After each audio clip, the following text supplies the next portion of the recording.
This did not look like it was possible down 20 early in the third quarter. The Wolves win Game 6. They win Game 7. And to the huge throng of Timberwolves fans behind their bench, Karl Anthony Towns just staring at the crowd, enjoying the support. What a win for the Wolves on the road in Game 7. Unbelievable. That was the call as the Wolves wrapped it up in Game 7 against the Denver Nuggets in Denver. Just a really impressive come-from-behind victory. Not quite done talking about them because I have had so much fun following this Wolves team during this run, and I think a little bit has been lost in the let's just talk about how great Anthony Edwards is and Sure. his arrival as a star and his comparisons to Jordan, and like all that's fine and good, and I do think that he is a really fun guy to watch, and I think that he is a budding star in the league. But the way this team, I don't want to say came out of nowhere, I just didn't expect them to arrive so early with him being their front man, and it's been impressive to see him take down the defending champs the way they did. I loved it because I thought going into this playoff run, we dismissed two teams. We dismissed Oklahoma City, who didn't get here. You know, they got knocked off by Dallas, who all of a sudden is playing defense and looks really good. Yeah. But we dismissed Minnesota and we dismissed Oklahoma City, and it's like, well, they're young and they're fine regular season teams, but we don't really, put any stock in them in the postseason. We even heard that there was a great clip where,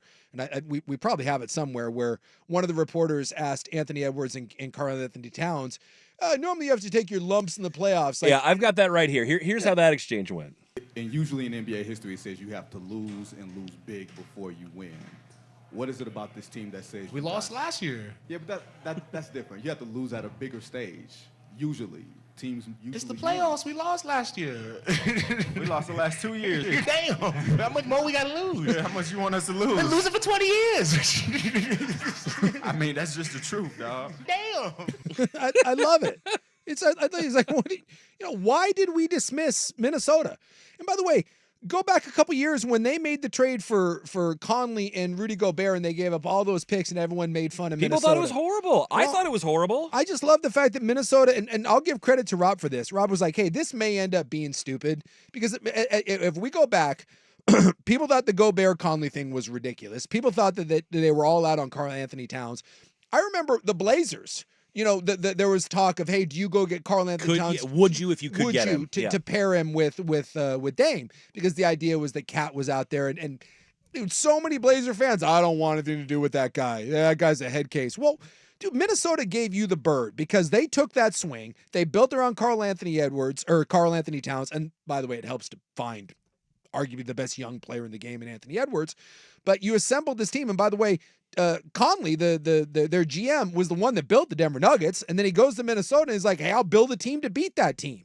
Outside of Mike Conley, they're all 6'5", 6'6", 6'9", 6'10", all long, all athletic, two bigs, one, all he does is play defense. Like, this is such a great story of a team that was assembled the right way and then took a big old swing to go out and get a couple vets like Rudy Gobert and Mike Conley. And so to see him in this position after they've been written off so many times, I think it's freaking awesome.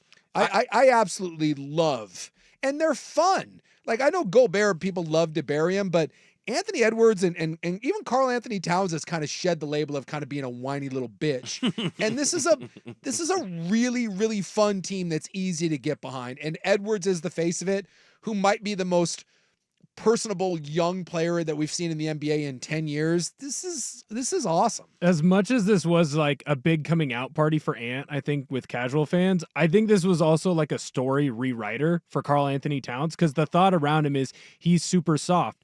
Well, when it came to guarding Jokic, he was the best answer that they had, save Naz Reid for like 3 or 4 minutes game 2, 3 or 4 minutes game 7. Like, their best answer was Karl Anthony Towns, and that's not something that you expect out of him. And I don't know if that's he's now grown up a little bit. I don't know if the coaching staff is now getting the most out of him and they're getting him, to be a little more selfless defensively. I don't know if it's him realizing, hey, Anthony Edwards is raising this team up to a new level, so I have to raise to a new level, like a rising tide lifts all boats type of deal. But I'll tell you what, like, out of this series from Cat, I have a newfound respect for him, and I don't see him as being that soft, whiny big man that was never going to be anything other than an empty stat scorer. Like I now see him as a key focal point. And Gobert was just a couple games ago was getting killed. And then he goes out and in the final, especially that final quarter, he looked like the best player on the floor. Mm-hmm. I mean, and so I love to see sort of those redemption arcs. And And by the way, to Blazer management, Minnesota has like one guy that's like 6'5", that's under 6'5". So maybe just get lots of bigs. Can we? But you're right. It's not like Can we do that? It's not like they're the island of misfit toys. No. But they have 3 of their 5 starters are guys that I think other teams in the league could have had that they didn't want, and that's Gobert, Towns, and Conley. Yes. I mean, people thought Conley was washed too, and Yes. he's out there They were contributing. every one of those players was available. Yeah. And Minnesota stuck to their guns. And like I said, that Gobert trade at the time looked absolutely foolish, but they were assembling this team to beat the team they just beat. Mm-hmm. And think about this. Like, and I know Denver looked gassed. Even after the game, I think it was Aaron Gordon. Is it either Gordon or Porter Jr.? I think it was Gordon, said, I did not realize how tiring defending a championship was. And someone asked how he felt right now after this series, and he said, effing exhausted. Yeah. When you go through that deep run in the regular season, and I just think they ran out of gas. Flat out, they ran out of gas. And to see a team break the will of the defending NBA champs 3 times. They beat Denver in altitude in Denver 3 times, including Game 7. Dude, I don't know if Minnesota goes on and wins a title. I think they get by Dallas. I don't think anyone gets by Boston. I think Boston wins it, unfortunately. But I just think for a team trying to get over the hump, beating the defending champs 3 times on their own floor, and especially in a Game 7 coming back from where you were, dude, you have my utmost respect. That's big boy basketball there for a team that no one gave any credit going into this postseason. So I feel like we're kind of all 3 of us in lockstep that this Timberwolves team is super likable. We like their players. We like the way that they're built. We like their energy. But it kind of made me wonder on a deeper level, what makes a likable team, especially in the NBA where it feels like there's haters all over the place, so to speak, for lack of a better term. But why this team? Is it just part of it for me is an energy thing. Like it's what we heard in that press conference, and just the energy that they give off with, I think, the media in addition to what they do on the basketball court. But maybe it's some of the redemption stories too. Maybe it's the grit. What is it for you? I do think there's a youthful energy to it, but I think it a lot of it stems from the fact that, one, you're not in New York, you're not in Chicago, you're not in Miami, you're not Boston. It's Minnesota. I mean, and I think outside of the Buccaneers, I think I was listening to Dirt and Sprague, we're talking about this today. I think outside of the Buccaneers, it's the worst winning percentage in professional sports history for a team. So the fact that it's Minnesota, and yes, they got Conley and Gobert, but a lot of this is homegrown. And Anthony Edwards being kind of the face, I think I think for a lack of a better term, he sets the tone. It looks like they're having fun. Like they're not malcontents. Even his, when they got blown out in Game 5, right? And they had to go back to was it games when they were leaving Game 5 and they were going back to Game 6 in Minnesota, and Anthony Edwards, I guess, told the locker room attendants, I'm gonna see you back here for Game 7. And someone asked him about it after Game 6 where they whooped him in Game 6. They whooped him in Game 6, and he goes, and Anthony Edwards is like, yeah, man, I told them, mother bleepers. He's like, I told you I'd see you back in Game 7. Like, in some ways, that could be considered to a lot of people like an a-hole sort of maneuver, but he has this. It's how you deliver it. It's how you deliver it. He has this likability factor, and I think it spills over, and I think he's gotten Karl Anthony Towns like on board when Karl Anthony Towns was viewed as just a malcontent bitch and he was viewed soft. But when you put him with Anthony Edwards and they're together and they're answering questions, like he feeds off Anthony Edwards' energy. And so I think it just it spills out. So I think it's a fun story from a franchise that's been beyond beleaguered, and they have this young, likable star, and I think it trickles out to everything else. And every story you hear out of there is that it's just a good locker room. Like you don't hear anything bad out of there. And then you get the with a guy like Conley, who's this quiet reserve veteran to go along with it. Mm-hmm. Now, if they win 3 titles, we'll all go to hate them, but it's a very likable team. And they don't even, and Gobert may be like their Draymond.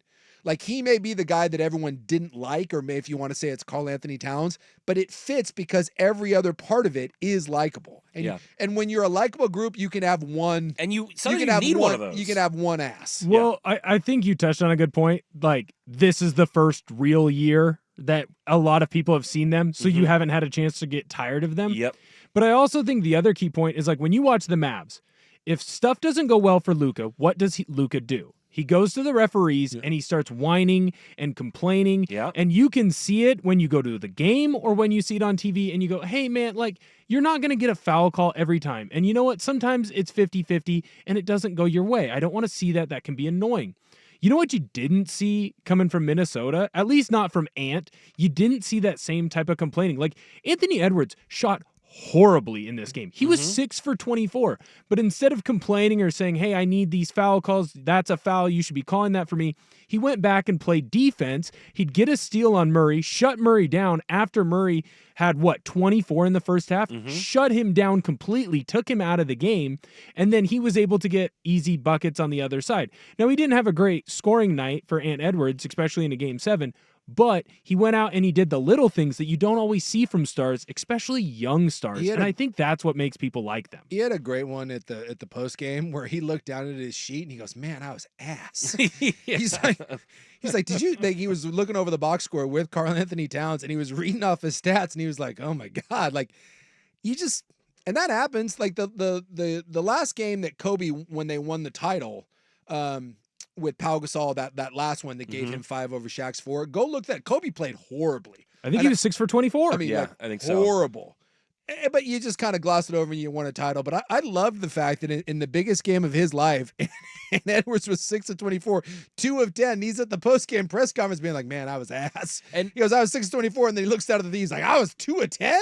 He's like, "Oh, man." But he's like, "I played that lockdown defense." And he right now, if I'm picking who I'm pulling for, it's Anthony Edwards and then to an extent the rest of the Timberwolves, but I'm rooting for Anthony Edwards. I think when you look at this Final Four, he is by far the best, the best player personality combo, likable factor that we have going in the NBA, and it's fun to get behind those guys. And last year it was kind of like Jokic, right?